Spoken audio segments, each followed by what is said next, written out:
أنعمت عليهم غير المغضوب عليهم ولا الضالين.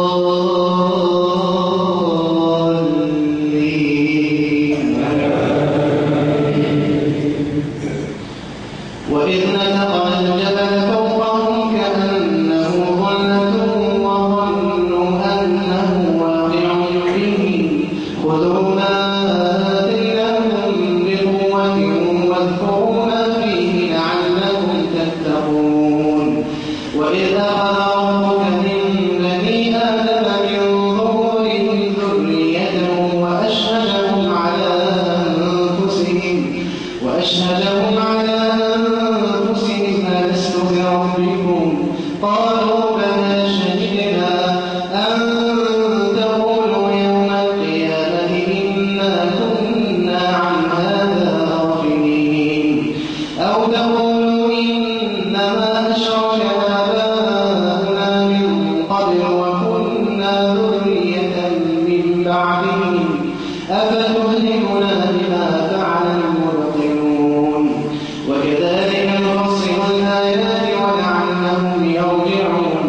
واتل عليهم نبأ الذي آتيناه آياتنا فانسلخ منها فأتبعه الشيطان فكان من الغاوين. ولو شئنا لرفعناه بها ولكنه أخلد من الأرض واتبع هواه فمثله كمثل الكلب إن تحمل عليه يلهث أو تتركه يلهث ذلك مثل القوم الذين كذبوا بآياتنا فاقصص القصص لعلهم يتفكرون. ساء مثلا القوم الذين كذبوا بآياتنا وأنفسهم كانوا يظلمون.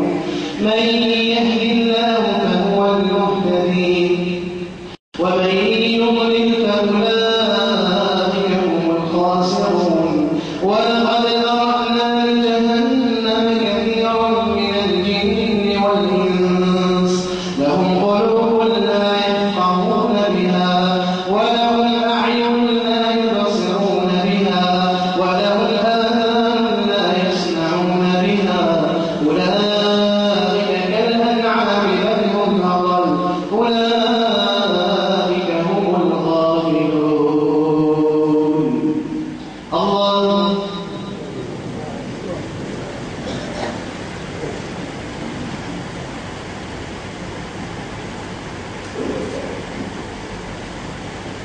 سمع الله لمن حمده. الله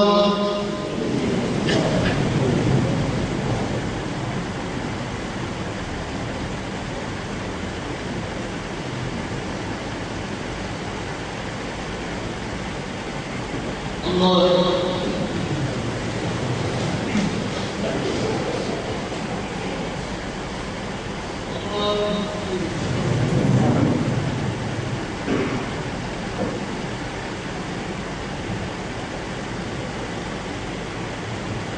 الله